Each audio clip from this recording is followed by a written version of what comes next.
So like they do in this way. तो इसीलिए कुछ लोग इसका लॉजिक देते हैं कि जो मतलब आध्यात्मिक दृष्टिकोण से होते क्या क्यों प्राणायाम से उम्र बढ़ती है, तो वो कहेंगे कि आप सांस कितना लीजिएगा, the number of times you will respire that is fixed. कितनी सांसें लेंगे आप, एक बात है, वो उसका भी बात ठीक है, वो फिक्स है, क्योंकि आपका बॉडी कितना ये फ्री रेडिकल का डैमेज झेल सकता है वो फिक्स है। एक बिल्डिंग कितना हथौड़ी का मार झेल सकता है कि वो टूट जाए पूरा, वो फिक्स है। उतना हथौड़ी मारेंगे तो टूट जाएगा। उसी तरह कितना बार सांस लेंगे हम, ये फिक्स है। तो सांस की संख्या को अगर घटा लें तो लंबे समय तक जीवन को एंजॉय किया जा, जीवन को कोई एंजॉय थोड़ी करता है, जीवन यापन किया जा सकता है, लंबाई बढ़ा सकता है उम्र। तो ये वो कहेंगे आध्यात्मिक दृष्टिकोण वाले, लेकिन हम कहाँ से बोलेंगे, देखिए साइंस से, ये फ्री रेडिकल को टैकल कर रहे हैं। चलिए, ये हो गया आपका। नहीं, ये हम कहाँ से बताए थे, ये पायरुवेट से शुरू किए थे। तो देखिए पायरुवेट का क्या होगा। पायरुवेट के साथ क्या हो रहा है, साइटोप्लाज्म में प्रोड्यूस हो रहा है, फिर ये माइटोकॉन्ड्रिया के अंदर जा रहा है। माइटोकॉन्ड्रिया के अंदर पायरुवेट डिहाइड्रोजिनेज जो कॉम्प्लेक्स है, वो इस पायरुवेट को यूटिलाइज करता है as a substrate, and then इस सबस्ट्रेट का वो डिकार्बोक्सिलेशन कर देता है in the presence of coenzyme A, and then the production of acetyl coenzyme A takes place, and in this process one NAD plus is reduced to NADH.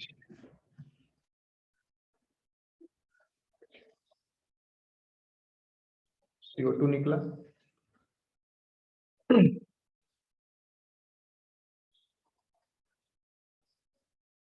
this enzyme this enzyme only, pyruvate dehydrogenase complex, इस enzyme का दूसरा substrate है coenzyme A.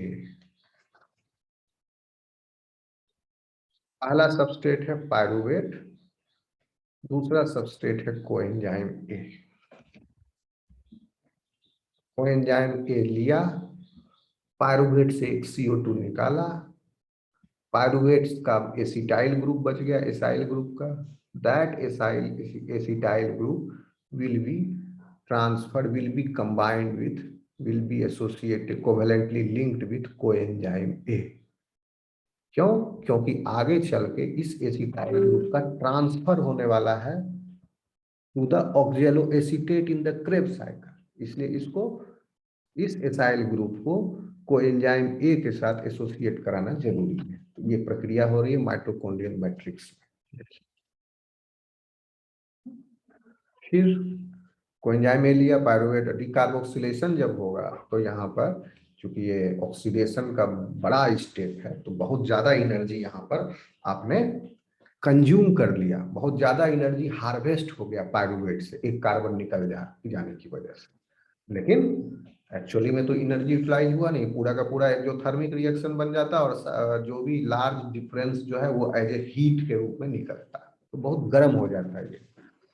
तो इसका क्या किया उपाय कि यहाँ जो हीट एक्सोथर्मिक रिएक्शन है, बहुत ज्यादा फ्री एनर्जी चेंज है, that free energy change is trapped as,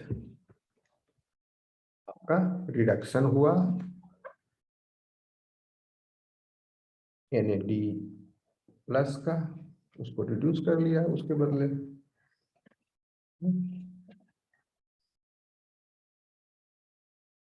NAD plus that gets converted into NADH plus.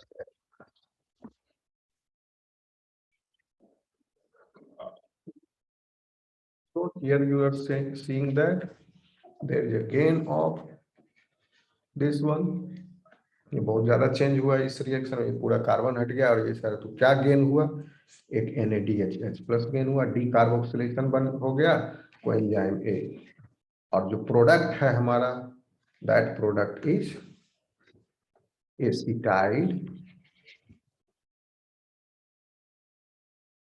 Enzyme A, coenzyme A के बाद बिंदा एसिटाइल डैश कोएंजाइम ए, ये एक्टिवेटेड सब प्रोडक्ट हमें मिला इसके बदले में। अब ये activated product now can be transferred to another metabolite. आ रहा है स्टूडेंट समझ में?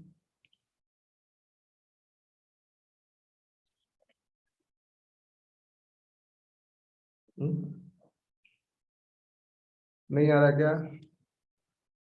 Hello, yes sir. ठीक है, एक CO2 निकल गया, एक NaDH, तो ये गेन हो गया इसका। ये NaDH प्लस H प्लस कहाँ काम आएगा? ये आएगा काम आगे इलेक्ट्रॉन ट्रांसपोर्ट चेन में। ये एक जमा हो गया, ये कहाँ बना? माइटोकॉन्ड्रियल मैट्रिक्स में ही बना। क्या क्यों? क्योंकि PDH जो है माइटोकॉन्ड्रियल मैट्रिक्स में है। माइटोकॉन्ड्रियल मैट्रिक्स में NaDH प्लस H प्लस बन रहा है ये इस प्रोसेस के द्वारा, और आगे चल के क्रेब्स साइकिल में भी ये बनने वाला है, और तीन मॉलिक्यूल और बनेगा क्रेब्स साइकिल में, एक यहाँ बना, टोटल 4, और ये यूटिलाइज होंगे NaDH plus H plus utilise होंगे कॉम्प्लेक्स 1 के द्वारा, complex 1 of the electron transport chain आया था अभी थोड़ी देर पहले। और ये कॉम्प्लेक्स 1 कहाँ है? इनर माइटोकॉन्ड्रियल मेम्ब्रेन पर ही है, और जनरेट कहाँ हो रहा है? माइटोकॉन्ड्रियल मैट्रिक्स में ही जनरेट हो रहा है, यानी ये माइटोकॉन्ड्रियल मैट्रिक्स है, इसी में जनरेट हो रहा है, और एंजाइम भी यहीं पर है। कॉम्प्लेक्स 1, कॉम्प्लेक्स 1, बगल में कॉम्प्लेक्स 2, कॉम्प्लेक्स 3, कॉम्प्लेक्स 4, फिर complex 1, complex 2, complex 3, complex 4, complex 1, complex 3, complex 4, और कॉम्प्लेक्स 5 भी समटाइम्स बोलते हैं आपका, जो अभी थोड़ी देर पहले बताया था, oxidative phosphorylation electron transport chain के बाद होता है। तो ऑक्सीडेटिव फॉस्फोराइलेशन में is the process of generation of synthesis of ATP by F1 F0 ATPase, and this ATPase is termed as complex 5 sometimes। तो इस इनर माइटोकॉन्ड्रियल मेम्ब्रेन पर पूरा बिछा हुआ है complex 1, complex 2, complex 3, complex 4, complex 5, complex 1, complex 2, complex 3, complex 4, complex 5, इस तरह करके पूरा बिछा हुआ है और जनरेट हो रहा है यहीं पर, तो वो तुरंत यूटिलाइज हो रहा है। तो एसिटाइल कोएंजाइम में बन गया माइटोकॉन्ड्रियल मैट्रिक्स में। यहाँ तक समझ में आया स्टूडेंट्स?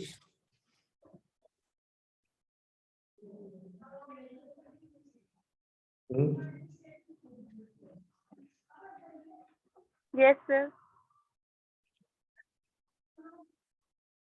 Yes sir. समझ में आ गया? तो अब आगे चलते हैं हम लोग। यह मैं आपको एलाबोरेट करके समझा रहा हूँ कि इसका आगे कहाँ पर काम है, ओके, ताकि आपको अच्छे से समझ में आए। तो देखिए एसिटाइल कोएंजाइम ए,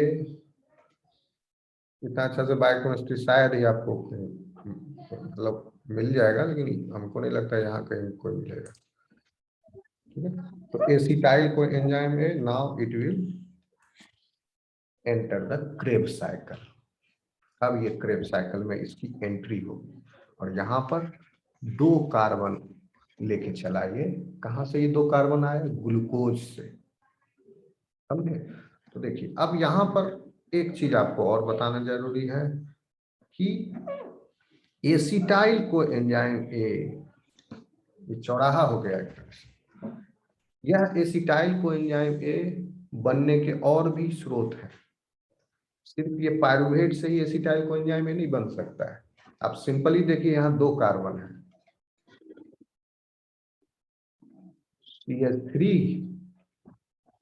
CH, नहीं रुको, स्टाइल, ये एसिटाइल कोएंजाइम ए, आपको हम स्ट्रक्चर ही बना देते हैं।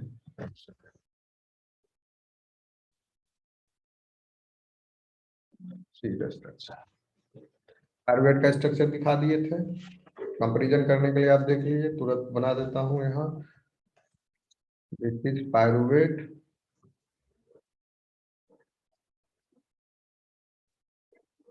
और एक मिथाइल ग्रुप,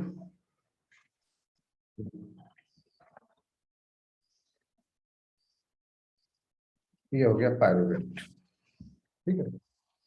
और आपका एसिटाइल कोएंजाइम में एक का CO2 निकल गया ना इससे, तो ये CO2 निकल गया, ये जो है पायरुवेट से निकल गया, दिख रहा है CO2 यहाँ से निकल गया। हेलो स्टूडेंट्स,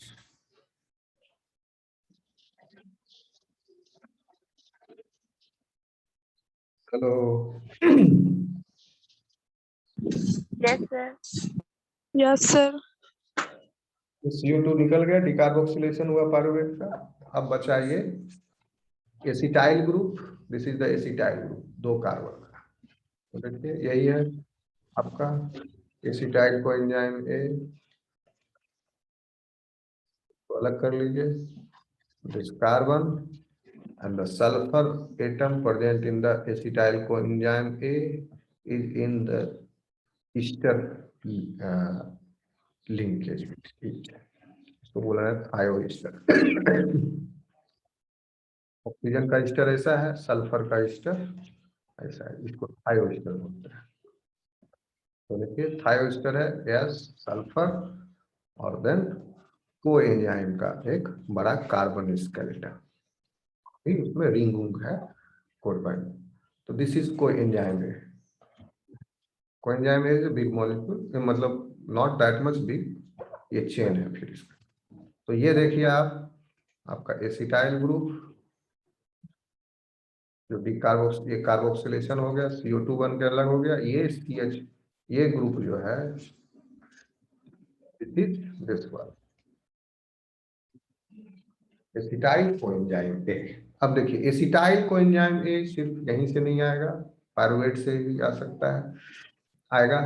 और एसिटाइल कोएंजाइम ए बीटा ऑक्सीडेशन से भी आते हैं, रिलीज होते हैं। बीटा ऑक्सीडेशन में क्या, फैटी एसिड आप पढ़े हुए हैं, पामीटेट 16 कार्बन चेन है। Okay, when this fatty acid will be broken down, it will be broken down into the pieces, 2 carbon, 2 carbon. Acetyl group में टूटा, तो ये एसिटाइल कोएंजाइम में, फिर ये एसिटाइल ग्रुप ट्रांसफर हुआ कोएंजाइम ए में बना, क्योंकि एसिटाइल ग्रुप अकेले नहीं रह सकता है, क्योंकि टूटेगा, रह नहीं सकता, वो टूटेगा ही नहीं, यहाँ से निकलेगा ही नहीं जब तक उसको कोई लेने वाला मिलेगा नहीं। तो टूट करके अकेले नहीं रह सकता, जब कोएंजाइम ए मिला लेने के लिए तो ये टूट के निकला। तो बीटा ऑक्सीडेशन अगर पीजी में जाओगे तो कभी पढ़ाएंगे। तो ये कार्बन जो है एसिटाइल कोएंजाइम ए पर ट्रांसफर हुआ। तो इसी तरह यहाँ भी देखिए, ये एसिटाइल ग्रुप में का एसिटाइल कोएंजाइम ए पर ट्रांसफर हुआ है, ताकि ये एक्टिवेट हो जाए आगे के रिएक्शन के लिए। अब देखिए क्रेब्स साइकिल स्टार्ट होगा, आगे का रिएक्शन क्या है। तो फिर उसके पहले तो जैसा डिफिनेशन में आपको बताए थे कि एसिटाइल कोएंजाइम में, आप ध्यान देखिएगा उसके डिफिनेशन को, कि Krebs cycle is a series of chemical reactions to release stored energy through the oxidation of acetyl coenzyme A. Okay, and this acetyl coenzyme A is derived from carbohydrate। चलिए समझ में आ गया, पायरुवेट से आया carbohydrate, fat ये आपको नहीं समझ में आ रहा होगा, फैट कैसे आया अभी बता दिए, बीटा ऑक्सीडेशन हुआ एसिटाइल कोएंजाइम ए बना। तो फैट जो है एंट्री मारा इस लेवल पर for your energy yielding process. Fat का ग्लाइकोलाइसिस नहीं होगा, फैट का बीटा ऑक्सीडेशन होकर के जो प्रोडक्ट बना acetyl coenzyme A, that acetyl coenzyme A will take entry. तो बीटा ऑक्सीडेशन होता है माइटोकॉन्ड्रियल मैट्रिक्स में, वही माइटोकॉन्ड्रियल मैट्रिक्स में फैटी एसिड का हो रहा है मेटाबॉलिज्म, वही एसिटाइल कोएंजाइम में प्रोड्यूस हो रहा है। आपका ब्रेन, हार्ट, किडनी, ये तो बहुत ज्यादा डिपेंडेंट है इस पाथवे पर, एनर्जी प्रोसेस यील्डिंग पाथवे पर, बीटा ऑक्सीडेशन पर, क्योंकि इसको कंटिन्यूअस एनर्जी चाहिए, कभी भी ऐसा एक भी सेकंड नहीं होना चाहिए जिस समय इनको एनर्जी ना मिले, एटीपी ना मिले। हाथ पैर का सेल या टिश्यू की तरह नहीं, उनको आप रोक भी दीजिए ब्लड सप्लाई, हाथ में कस के फीता बांध दिए, थोड़ा देर के लिए ब्लड सप्लाई अवरुद्ध हो गया तो कोई दिक्कत नहीं, फिर खोल दिए, फिर वो ब्लड सप्लाई रिस्टोर हो जाएगा, cell will get the oxygen. But even a fraction of second of the ischemic condition means absence of oxygen for these organs, it leads to the cell death, and the cell death will cause heavy damage to you if that has occurred in these principal vital organs. So these vital organs are heavily dependent on beta oxidase. क्या पता आदमी चला गया fasting में, खाना नहीं खा रहा है तो कार्बोहाइड्रेट नहीं ले रहा है, कार्बोहाइड्रेट स्टोर होता है ग्लाइकोजन में, ग्लाइकोजन भी जितना स्टोर होगा डिप्लीट हो जाएगा वो आपका 1 दिन में 2 दिन में ज्यादा से ज्यादा, लीवर में जितना जमा है, मसल में जितना जमा है। ग्लाइकोजन स्टोरेज ऐसा नहीं कि सालों तक जमा करके रखेगा आपका एनर्जी रिक्वायरमेंट के लिए। इसीलिए हम मैमल्स में other vertebrates animal also we have adipose tissue with us. In those adipose tissue, adipocytes store fat in the triglyceride form. और वो फैट जो है काम आता है अंडर दिस कंडीशन कि आदमी खाना नहीं खा रहा है तो क्या उसका ब्रेन काम करना बंद कर दे, हार्ट काम, किडनी बंद कर दे, उनको एकदम इमीडिएट। तो दीज ऑर्गन्स आर कंटिन्यूअसली, ये अपने एनर्जी रिक्वायरमेंट का ऑलमोस्ट 50% समझ लीजिए, आधा ये इन्हीं फैट को ऑक्सीडाइज करके करते हैं। माइटोकॉन्ड्रिया में एसिटाइल कोएंजाइम में बन रहा है तो ब्रेन को कभी दिक्कत नहीं होगा, एनर्जी का कभी कमी नहीं पड़ेगा। अगर सिर्फ ब्रेन जो है कार्बोहाइड्रेट से एनर्जी के लिए पर निर्भर रहता है तो इसको एनर्जी की कमी पड़ जाती ब्रेन को, हार्ट को, किडनी को, लेकिन but they are dependent on beta oxidation pathway, that's why. तो बीटा ऑक्सीडेशन पाथवे से एसिटाइल कोएंजाइम निकला और बना बहुत सारे, और वो आगे क्रेब्स साइकिल में एंटर कर जाएंगे। प्रोटीन से protein will be broken down into amino acids, and those amino acids can be converted into the glucose by gluconeogenetic pathways. पढ़ा चुके हैं, ग्लूकोनियोजेनेटिक पाथवेज बताए हैं। ग्लूकोनियोजेनेसिस के द्वारा वो amino acids will be converted into again pyruvate में बदल सकते हैं, बदल जाएंगे, और पायरुवेट से फिर वो इस पाथवे में आ जाएंगे। एसिटाइल कोएंजाइम पायरुवेट जो है सो आपका माइटोकॉन्ड्रियल मैट्रिक्स में ट्रांसफर हो गया, और माइटोकॉन्ड्रियल मैट्रिक्स में फिर एसिटाइल कोएंजाइम में वहां बन गया डिकार्बोक्सिलेशन होकर बाय पीडीएस, और वो क्रेब्स साइकिल में एंटर कर जाएगा। ओके स्टूडेंट, समझ में आ गया? कार्बोहाइड्रेट एंटर किया, फैट एंटर किया, और प्रोटीन एंटर किया in this pathway of oxidative pathway of energy yielding process। ये पूरा पाथवे को क्या कहेंगे? Glycolysis, Krebs cycle, electron transport chain, oxidative phosphorylation, all these are the oxidative pathways of carbohydrate. Carbohydrate अगर glycolysis को कहोगे, पूछोगे तो मतलब बताओगे तो glycolysis is exclusively the oxidative pathway of carbohydrate या ग्लूकोज। लेकिन बाद में फिर क्रेब्स साइकिल में तो अब एसिटाइल कोएंजाइम में फैट से भी आया, प्रोटीन से भी आया है क्योंकि पायरुवेट से एंटर किया है। ओके, सो कलेक्टिवली आप कह सकते हो all these pathways are oxidative, all these pathways are doing oxidation of carbohydrates. These pathways are oxidative pathways for energy yielding processes। ठीक है, तो जिसमें एरोबिक रेस्पिरेशन हो रहा है उसमें ग्लाइकोलाइसिस भी हो रहा है, क्रेब्स साइकिल भी हो रहा है, जिन ऑर्गेनिजम्स में इलेक्ट्रॉन ट्रांसपोर्ट चेन भी हो रहे हैं, फिर उनके अंदर ऑक्सीडेटिव फॉस्फोराइलेशन भी हो रहा है। समझ में आ रहा है स्टूडेंट्स? लेकिन जिन ऑर्गेनिजम्स में आपका एरोबिक रेस्पिरेशन नहीं हो रहा है, सिर्फ एनारोबिक रेस्पिरेशन है, वहां पर ग्लाइकोलाइसिस हो रहा है सिर्फ। Krebs cycle, electron transport chain, और ये नहीं हो रहे हैं। ओके स्टूडेंट्स, प्रोकैरियोट्स में ये नहीं होते, यूकैरियोट्स में ही हो रहा है। और ग्लाइकोलाइसिस का एंड प्रोडक्ट पायरुवेट जनरेट हो रहा है उसमें। लेकिन यहाँ पर एक प्रॉब्लम आ जाती है कि ज्यादा, बता चुके हैं आपको पहले कि पायरुवेट अगर इकट्ठा होते जाएगा तो ग्लाइकोलाइसिस का सबस्ट्रेट है NAD+, कन्वर्ट हो रहा है NADH में।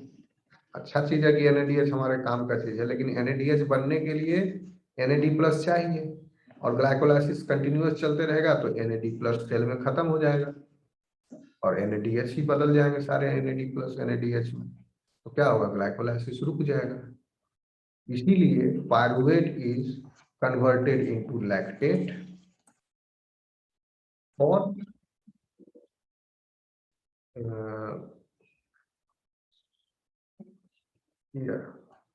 lactate here is lactate when pyruvate is converted into lactate तो इसमें NADH is utilized and it gives is utilized और NAD का जनरेशन हो जाता है।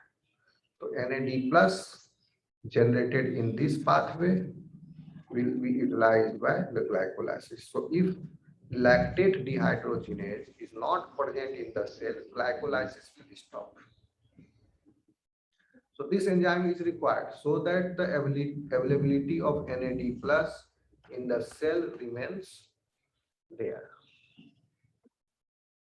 तो end product glycolysis का वहां lactate हो जाता है in anaerobic organisms. ठीक है स्टूडेंट्स, कितना समझ में आया? Yes, sir.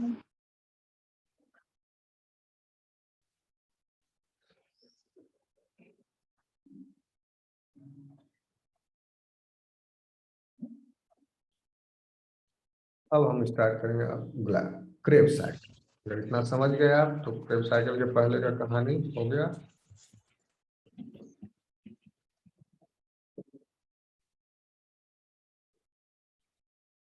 एसिटाइल कोएंजाइम बन चुका है।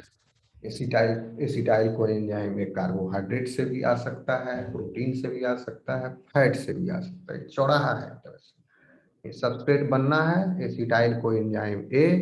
अब यही एसिटाइल कोएंजाइम ए ही खपत होगा, खर्च होगा, यही खर्च होगा और आगे ये पूरा रिलीज हो जाएगा, CO2 बन के रिलीज हो जाएगा एसिटाइल कोएंजाइम में। ये दो कार्बन जो है, एक कार्बन तो CO2 बन के यहाँ निकल गया, अब दो कार्बन जो है कार्बोक्सिलिक एसिड साइकिल में भी एक एक करके निकल जाएंगे।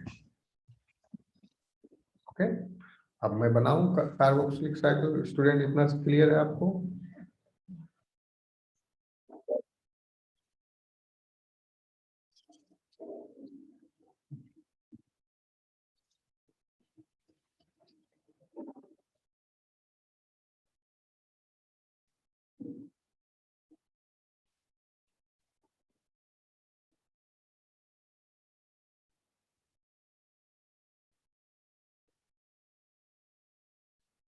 क्या हुआ, तुम लोग को नींद आ रहा है क्या?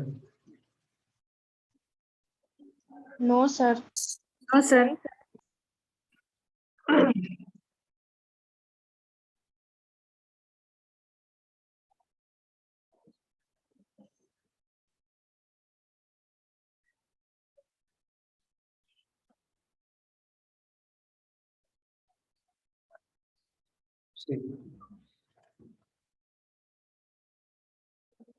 Now acetyl coenzyme A is entering in the cycle. Citric acid cycle, इसका थिकनेस थोड़ा कम कर लेता हूँ, मोटा बन रहा है। तो ये लाइन दिख रही है क्या आपको? Is this line visible clearly? ये दिख रहा है? Yes, sir.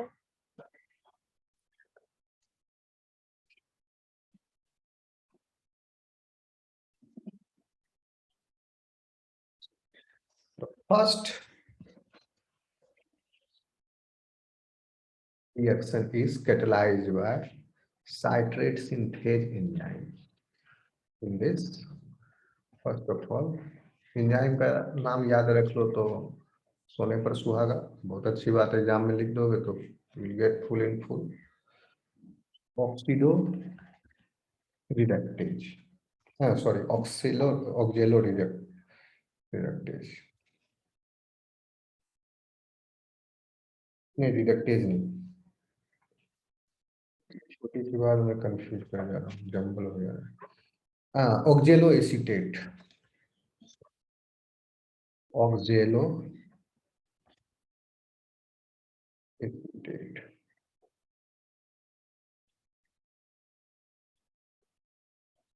this is 4 carbon. This oxalo acetate will be converted into citrate.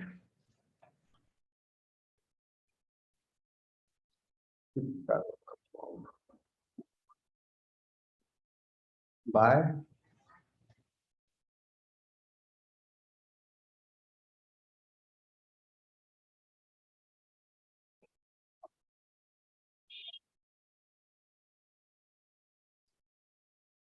combining with acetyl coenzyme.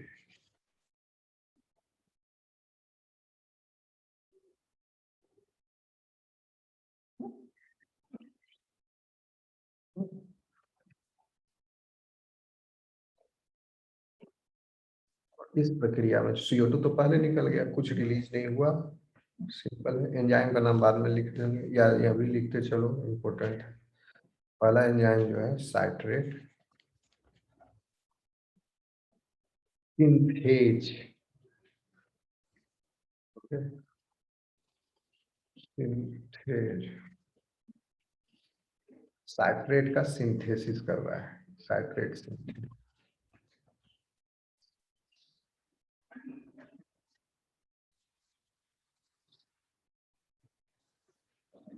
इस साइट्रेट से आपका कुछ इंटरमीडिएट्स हैं बीच में,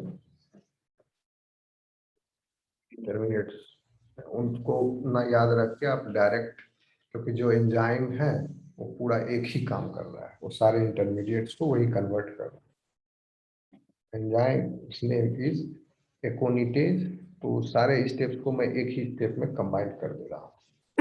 तो साइट्रेट के बाद actually there is formation of isocitrate, ठीक है, तो आपका बना आइसोसाइट्रेट।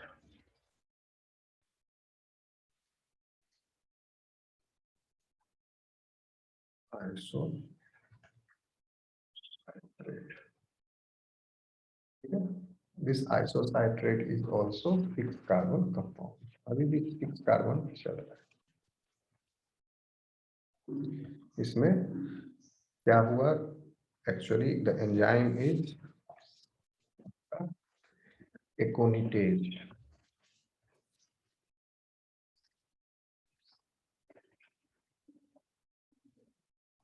एकोनिटेज एंजाइम इज देयर। ये एकोनिटेज में water is, dehydration is going on, so water will come out, water will come out.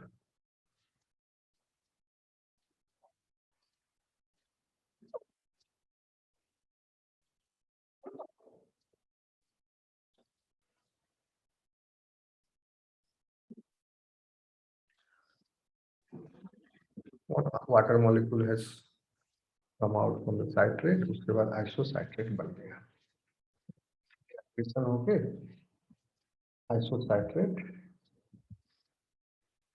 बनता है। नहीं, आइसोसाइट्रेट का भी दूसरा है, sorry, dehydration takes place and then rehydration takes place। अगर हम दोनों रिएक्शन को कंबाइन कर रहे हैं, 2 स्टेप्स में हो रहा है ये, दोनों एकोनिटेज एंजाइम के द्वारा, डिहाइड्रेशन एंड देन रिहाइड्रेशन, तो दोनों को कंबाइन कर दिए तो 0, कोई वाटर नहीं निकलेगा। एक्चुअली साइट्रेट के बाद ये होता है आपका एकोनिटेट बनता है, बाय दिस एंजाइम एकोनिटेज, उसमें डिहाइड्रेशन हुआ, एक H2O निकला, ठीक है। फिर एकोनिटेट जो है वो उसका हाइड्रेशन होता है by the same enzyme एकोनिटेज, and that makes isosaturate। इसको पूरा एक में लिख दिए आपका citrate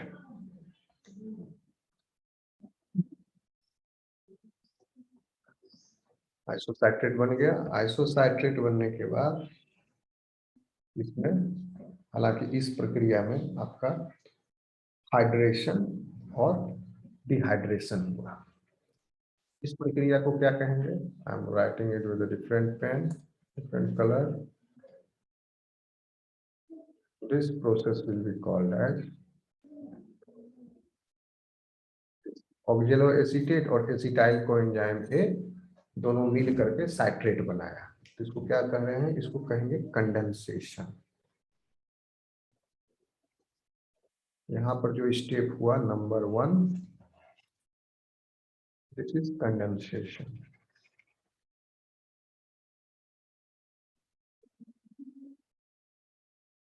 and here in the second step condensation किसके द्वारा किया गया? साइट्रेट सिंथेज एंजाइम के द्वारा। किसका? ऑक्जेलो एसीटेट और एसिटाइल कोएंजाइम का, to give rise to citrate.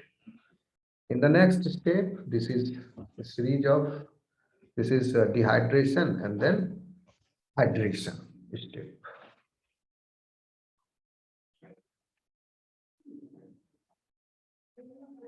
Dehydration and hydration.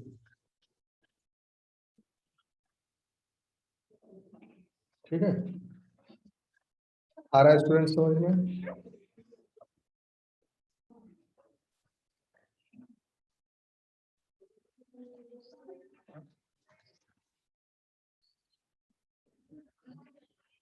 हो गया क्या?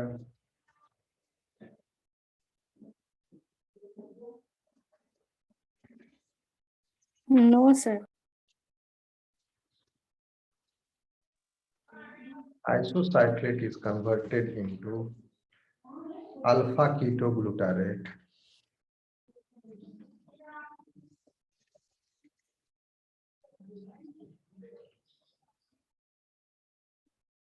Alpha ketoglutarate by the enzyme isocitrate dehydrogenase.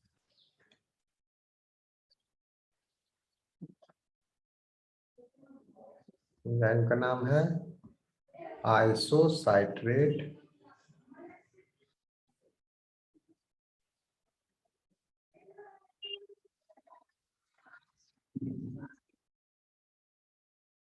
Dehydrogenase. ठीक है ना, आइसोसाइट्रेट का डिहाइड्रोजिनेशन कर रहा है alpha ketoglutarate. and this is a decarboxylation process, and basically more precisely you can see this step as oxidative decarboxylation happening here.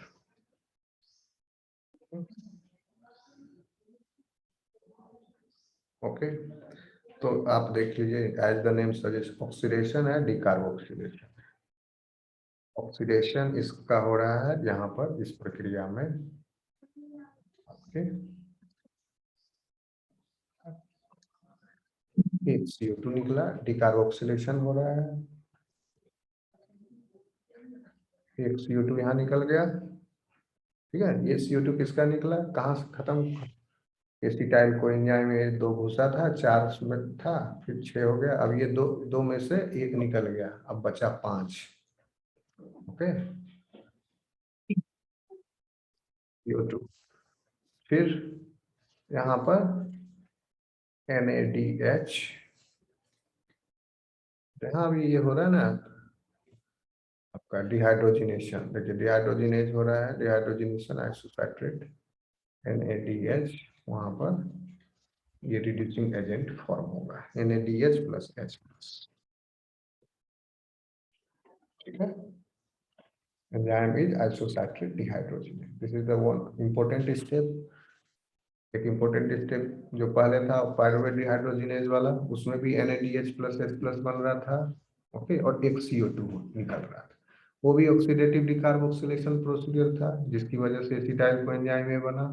और अभी ये भी ऑक्सीडेटिव डिकार्बोक्सिलेशन प्रोसेस है, आइसोसाइट्रेट डिहाइड्रोजिनेज एंजाइम में CO2 निकला और एक रिड्यूसिंग एजेंट बना। फिर अल्फा कीटोग्लूटारेट आपका जो प्रोडक्ट है, that will be converted into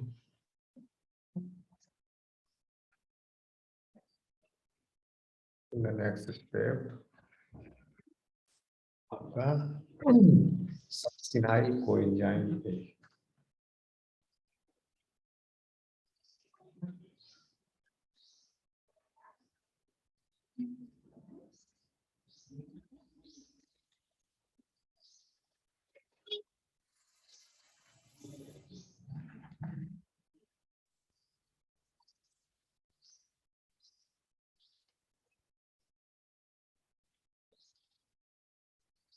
succinyl coenzyme A,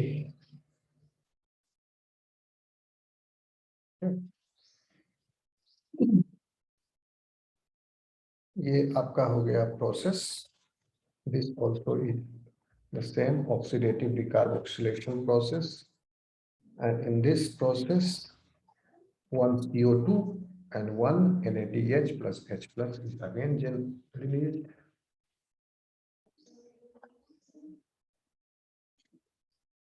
One CO2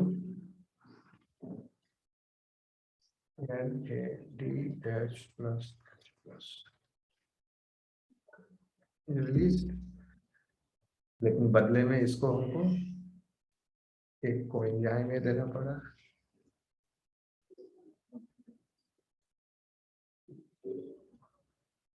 coenzyme A,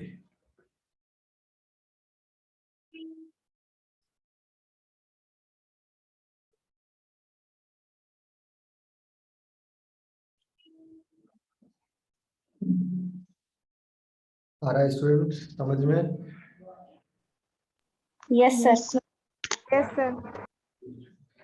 enzyme का नाम है आपका, देखिए ये रेड से नंबरिंग कर रहे हैं एंजाइम का, 1, ऑरेंज से नंबरिंग है। उस स्टेप्स में क्या प्रिंसिपल प्रोसीजर है, प्रोसेस हो रहा है वो। दूसरा एंजाइम, तीसरा एंजाइम, चौथा एंजाइम है आपका नाम, याद रख लोगे, थोड़ा सा टेढ़ा लगेगा लेकिन इसी सबस्ट्रेट के आधार पर। नाम क्या है? अल्फा कीटो ग्लूटारेट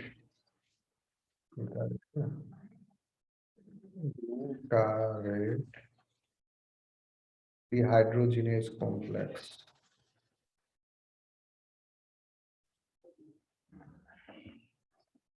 लेकिन आपको डिफिकल्ट नहीं लगेगा, क्यों नहीं लगेगा? देखिए अगर आप इसको समझ जाएंगे तो